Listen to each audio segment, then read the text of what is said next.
Hello అండి, నమస్తే. Welcome to Shashi recipes. Gongura egg కర్రీని ఎప్పుడైనా ట్రై చేశారా? చేయకపోతే తప్పకుండా ఈసారి ట్రై చేయండి. టేస్ట్ అయితే చాలా బాగుంటుంది. గోంగూర చికెన్ ఎలా ప్రిపేర్ చేస్తామో అలాగే గోంగూర ఎగ్ కర్రీని కూడా ప్రిపేర్ చేసుకోవచ్చు. దీనికోసం ముందుగా మనం ఒక కట్ట గోంగూర తీసుకోండి. అది శుభ్రంగా వాష్ చేసుకొని వాటర్ మొత్తం వంచేసి స్టవ్ ఆన్ చేసి ఒక పెనంలో వేసుకోండి. ఇప్పుడు ఇందులోకి కొద్దిగా సాల్ట్, అలాగే ఒక 3-4 పచ్చిమిరపకాయలు వేసుకోండి. కొద్దిగా వాటర్ వేసుకోండి. ఇప్పుడు దీన్ని ఒక 10 నిమిషాల పాటు మగ్గనివ్వండి. కావాలంటే లిడ్ క్లోజ్ చేసైనా మగ్గించుకోవచ్చు. గోంగూరను పైకి కిందకి కలుపుతూ ఉంటే సాఫ్ట్గా అయిపోతుంది. ఇలా కొద్దిగా సాఫ్ట్గా అయిన తర్వాత స్టవ్ ఆఫ్ చేసి పూర్తిగా చల్లారబెట్టుకోండి. చల్లారిన ఈ గోంగూరని ఇలా పొటాటో స్మాషర్తో అయినా నలుపుకోవచ్చు, లేదంటే మిక్సీ జార్లో వేసైనా మిక్సీ పట్టించుకోవచ్చు. ఇలా మెత్తగా స్మాష్ చేసుకుంటే సరిపోతుంది. ఈలోపు గుడ్లను కూడా ఉడికించి పక్కన పెట్టుకోండి. గుడ్లను ఉడికించుకోవాలంటే గుడ్లు మునిగేంత వరకు వాటర్ వేసి 12 నిమిషాల పాటు ఉడికించుకుంటే పర్ఫెక్ట్గా గుడ్లు ఉడికిపోతాయి. ఉడికించుకున్న గుడ్లను 10 నిమిషాల పాటు చన్నీళ్ళలో వేసేస్తే పైన ఉన్న పొట్టు తొందరగా వచ్చేస్తుంది. ఈ గుడ్లకన్నిటికీ పొట్టు తీసేసి వీడియోలో చూపిస్తున్న విధంగా ఘాట్లు పెట్టుకోండి.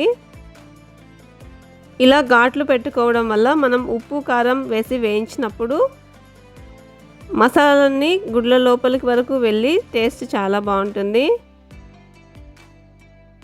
అన్ని గుడ్లకి ఇలా ఘాట్లు పెట్టుకొని స్టవ్ ఆన్ చేసి ఒక పెనం పెట్టుకోండి.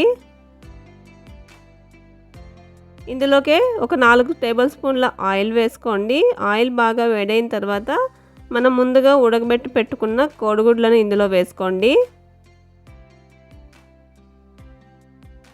ఇప్పుడు ఇందులోకి ఒక 1/2 టేబుల్ స్పూన్ సాల్ట్ వేసుకోండి. అలాగే పసుపు, కారం వేసుకొని నూనెలోనే 1 నిమిషం పాటు ఫ్రై చేసుకోవాలి.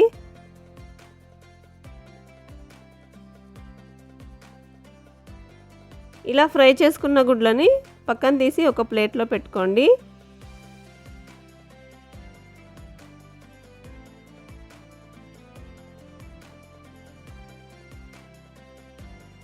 ఇప్పుడు ఇదే పెనంలో మరొక టేబుల్ స్పూన్ వరకు ఆయిల్ వేసుకొని ఆవాలు, జీలకర్ర వేసుకోండి.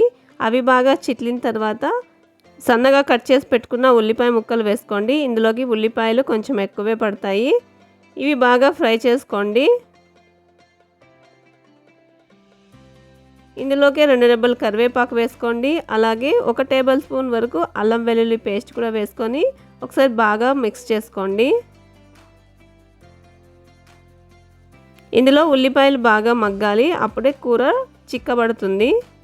ఈ ఉల్లిపాయల్ని బాగా మగ్గించుకున్న తర్వాత ఒక 2 టమాటాలను సన్నగా కట్ చేసుకొని ఆ ముక్కల్ని ఇందులో వేసుకోండి. ఈ టమాటా ముక్కలు పూర్తిగా సాఫ్ట్గా అయ్యేంత వరకు మూత పెట్టి ఉడికించుకోండి. కావాలంటే కొద్దిగా వాటర్ వేసుకొని అయినా ఉడికించుకోవచ్చు. 10 నిమిషాల తర్వాత మన వేసిన టమాటాలు పూర్తిగా మగ్గిపోయాయి. ఇప్పుడు ఇందులోకి ఒక 1/2 టేబుల్ స్పూన్ జీలకర్ర పొడి, అలాగే 1/2 టేబుల్ స్పూన్ పసుపు, ఒక ఫుల్ టేబుల్ స్పూన్ ధనియాల పొడి, అలాగే ఫుల్ టేబుల్ స్పూన్ కారం పొడి, అలాగే ఒక 1/2 టేబుల్ స్పూన్ గరం మసాలాను కూడా వేసుకొని బాగా మిక్స్ చేసుకోండి. మనం వేసిన మసాలాలు పచ్చివాసన పోయేంత వరకు ఒక 2 నిమిషాల పాటు ఫ్రై చేసుకోండి.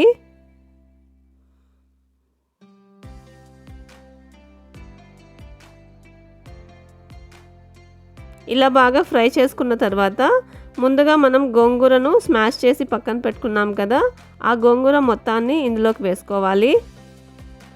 ఇప్పుడు ఈ గోంగూర మిశ్రమాన్ని కూడా మొత్తం బాగా ఒకసారి మిక్స్ చేసుకోండి. ఎగ్ కర్రీకి ఇలా గోంగూర వేసి కర్రీ చేసుకుంటే చాలా బాగుంటుంది. తప్పకుండా ఒకసారి మీరు కూడా ట్రై చేయండి. టేస్ట్ ఎలా వచ్చిందో కామెంట్ చేయండి. ఇలా 1 నిమిషం పాటు కలుపుకున్న తర్వాత ఒక 1/2 గ్లాస్ వరకు వాటర్ వేసుకొని మరొకసారి బాగా మిక్స్ చేసుకోండి. ఎక్కువగా వాటర్ వేస్తే మరీ పలుచగా అయిపోతుంది. మనం వేసిన 1/2 గ్లాస్ వాటర్ కరెక్ట్గా గ్రేవీ చిక్కగా ఉన్నట్టు సరిపోతుంది. ఇలా బాగా మిక్స్ చేసుకున్న తర్వాత గ్రేవీని ఒకసారి చెక్ చేసుకొని ముందుగా మనం ఫ్రై చేసి పక్కన పెట్టుకున్నాం కదా ఎగ్స్, వాటిని కూడా ఇందులో వేసుకొని ఇంకొకసారి బాగా మిక్స్ చేసుకోండి. మసాలాలు వేసేటప్పుడు సాల్ట్ వేయడం మర్చిపోయాను. ఇప్పుడు ఒకసారి సాల్ట్ వేసుకొని ఒకసారి కలుపుకున్న తర్వాత కొద్దిగా కస్తూరి మెతిని కూడా వేసుకోండి. ఇందులో కస్తూరి మెతి ఫ్లేవర్ చాలా బాగుంటుంది. ఇప్పుడు మంటను కొంచెం తగ్గించుకొని మూత పెట్టి ఆయిల్ పైకి తేలేంత వరకు ఉడికించుకోండి. ముందుగానే మనం మసాలాలు అన్నీ బాగా వేయించాం కాబట్టి పెద్దగా టైం ఏం పట్టదు. ఒక 5 నిమిషాల్లోనే కర్రీ రెడీ అయిపోతుంది. మరొకసారి బాగా మిక్స్ చేసుకొని స్టవ్ ఆఫ్ చేసేసుకోండి. లాస్ట్లో ఇప్పుడు సన్నగా కట్ చేసుకున్న కొత్తిమీరను కూడా వేసుకొని ఒకసారి మళ్ళీ మిక్స్ చేసుకున్న తర్వాత ఒక బౌల్లో వేసుకొని సర్వ్ చేసుకోవడమే.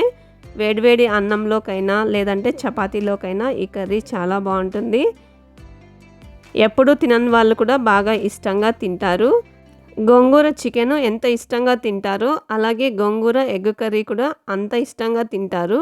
టేస్ట్ అయితే అంత బాగుంటుంది. తప్పకుండా మీరు కూడా ట్రై చేయండి. ఛానల్ని సబ్స్క్రైబ్ చేసుకోండి. Thank you for watching.